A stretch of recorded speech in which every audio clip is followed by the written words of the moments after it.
देखा जाता कि उसकी मौत देखी जाती नहीं, मासूम बच्चों की मौत नहीं देखी जाती।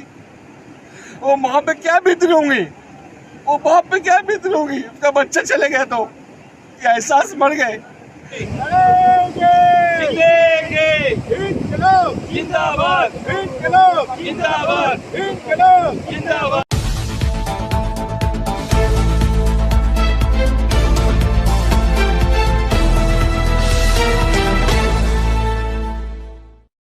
असा कसा देत नाही, अरे असा कसा देत नाही।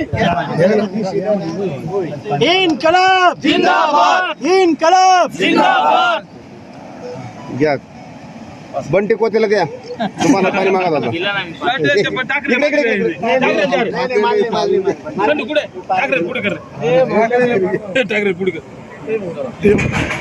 सबसे पहले मैं रमज़ानपुरा पुलिस स्टेशन का हम धन्यवाद करते कि उन लोगों ने हमारे इस आंदोलन में बहुत सहकार्य किया, हमारा साथ दिया। दूसरा, वहीं सुबह 10 बजे से जब से हम बैठे थे, आप तमाम ही मीडिया के लोगों ने इस बात को हाईलाइट कर शहर तक हर पल की खबर पहुंचाई, जिसकी वजह से ये हुआ कि प्रशासन हिल गया और अधिकारी एक के बाद एक यहाँ हमारे आंदोलन पर आने लगे। तो वहीं डिपार्टमेंट भी कहीं ना कहीं बड़े बड़े ऑफिसर यहाँ पर आने लगे। अभी हमको यहाँ पर लिखित स्वरूप में मतलब जो दिया गया, इसकी तारीख बताई है कि 18 तारीख यानी कि कल के दिन, कल इसका टेंडर ओपन होने वाला है। और हम लोगों ने शिकारा पगार सलीम रिलायंस बंटी कोते उन्होंने 4 दिन का वक्त मांगा था, हमने उनको 6 दिन का टाइम दिया कि 6 दिन में अगर ये प्रोसीजर पूरी नहीं होती है तो 15 दिन के बाद का जो आंदोलन होगा वो बहुत ही खतरनाक और इससे हटकर आंदोलन होगा। हमारा मकसद ये था कि परसी पुल, नोमानी पुल और सांडवे पुल, ये तीनों पुल की ऊंचाई बढ़नी चाहिए और अच्छे ढंग से ये नए सिरे से तामीर होना चाहिए। मैं इतना ही कहूँगा कि सच की लड़ाई हमेशा जीतती है। झूठ कितना ही बड़ा क्यों ना हो जाए, वो सच पर कभी गालिब आ नहीं सकता, सच पर कभी मतलब फतेह हासिल कर नहीं सकता। उसमें तकलीफ़ें आती है, दुश्वारियाँ आती है, संकट आता है, लेकिन जिसके अज़म मजबूत हो, जिसके इरादे मजबूत हो, वो लड़ते भी है और जीतते भी हैं। आज यहाँ पर जिन जिन लोगों ने हमारे इस आंदोलन को पाठिंबा दिया, हमारे साथ सहकार्य किया, महिलाएं, हमारी माँ बहनें, दयाना और शहर भर से लोग यहाँ पर इस आंदोलन में हमारा समर्थन करें, मैं तमाम ही लोगों का अपनी जानिब से, शेखर दादा की जानिब से, बंटी कोते की जानिब से, सलीम रिलायंस की जानिब से तमाम लोगों का शुक्रिया अदा करता हूँ। बाकी की बात आपको शेखर दादा और सलीम रिलायंस बताएंगे। कई लोगों ने बोले 15 दिन 20 दिन जैसा भी जो भी मामला बैठेगा, अगर इन्होंने ये टाइम के अंदर हम महानगर पालिका वापस जाएंगे, ये मामले पे हम तीनों भाई कंटिन्यू लगे रहेंगे और जाकर देखेंगे। अगर जब तक मामला होता नहीं और अगर हो गया तो बहुत अच्छी बात है, अगर नहीं हुआ तो ये आंदोलन कुछ भी नहीं, ये भूख हड़ताल कुछ भी नहीं। हम महानगर पालिका के नाम पे, इनकी नाकामी के नाम पे हम तीनों भाई ये पानी में हम यही चोरी मार देंगे।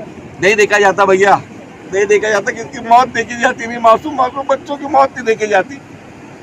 वो माँ पे क्या बीत रही होंगी, वो बाप पे क्या बीत रही होंगी, उसका बच्चा चले गए तो क्या एहसास मर गए। इंसानों का एहसास मर गए भैया, बहुत बहुत दुख की बात है। उससे जाके पूछो जिसका बेटा चला गया, वो एहसास हम कर रहे, वो एहसास हम कर रहे भैया। जिसकी आँख में वोट जाता ना उसको मालूम पड़ता, मगर जिस तरीके से हमने देखे, उनके माँ बाप से बात करें, होश नहीं है उनको। बहुत तकलीफ हो रही भैया, बहुत तकलीफ हो रही। इंसानियत हर किसी के अंदर होना चाहिए। 2 ही बच्चे थे उनको, एक ही लड़का था, और वो किसको 8 साल के बाद हुआ, किसको 2 साल के बाद हुआ, 4 साल के बाद हुआ। बहुत तकलीफ वाला काम है।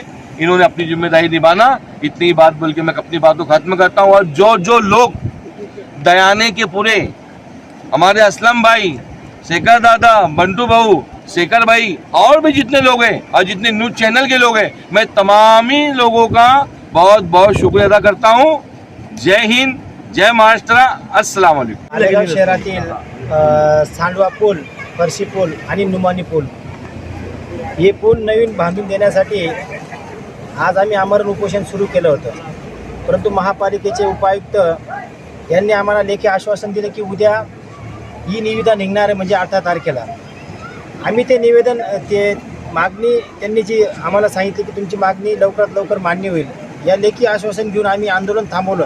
परंतु या 15 दिवसात या कामाची हालचाल झाली नाही किंवा काही पाऊल उचलले गेले नाही.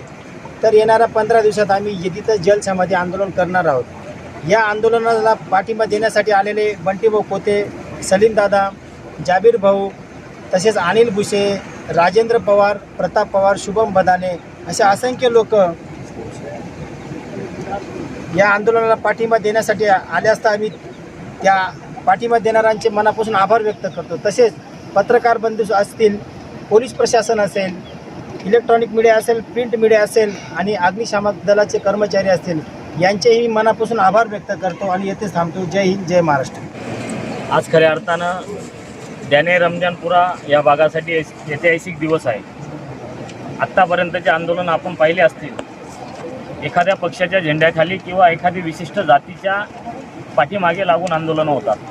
आज खऱ्या अर्थानं आंदोलन सर्वपक्षीय, सर्व जातीय, हिंदू, मुस्लिम, दलित या सर्वांनी मिळून हे आंदोलन हाताळलं. याचं नेतृत्व द्याने रमजानपुरा या भागातील सर्व नागरिकांनी केलं.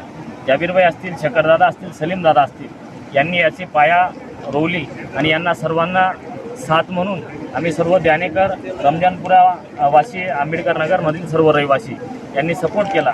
आणि येणाऱ्या काळामध्ये 15 दिवसाचं आपण त्यांना अल्टिमेटम दिलं आहे. 15 दिवसात जर त्यांनी हे काम मार्गी लावलं नाही तर हे फक्त भूक हडताळ होतं. येणाऱ्या काळामध्ये आम्ही जलसमाधीसुद्धा या गावासाठी, या गावातल्या लोकांसाठी घेण्याला मागे पुढे पाहणार नाही. या ठिकाणी निश्चितपणाने एवढं सांगू इच्छितो, सर्व मीडियावाल्यांचे, सर्व आम्हाला सपोर्ट करणारे सर्व कार्यकर्त्यांचे, हिंदू मुस्लिम बांधवांचे आणि खास करून पोलीस प्रशासनाचे या ठिकाणी आभार मानतो. आणि येणाऱ्या काळामध्ये अशीच तुम्ही आम्हाला साथ द्याल, अशीच या मोठ्या लोकांच्या मागे तुम्ही उभं राहाल, एवढा विश्वास तुमच्याकडून मागतो आणि थांबतो. जय हिंद, जय महाराष्ट्र.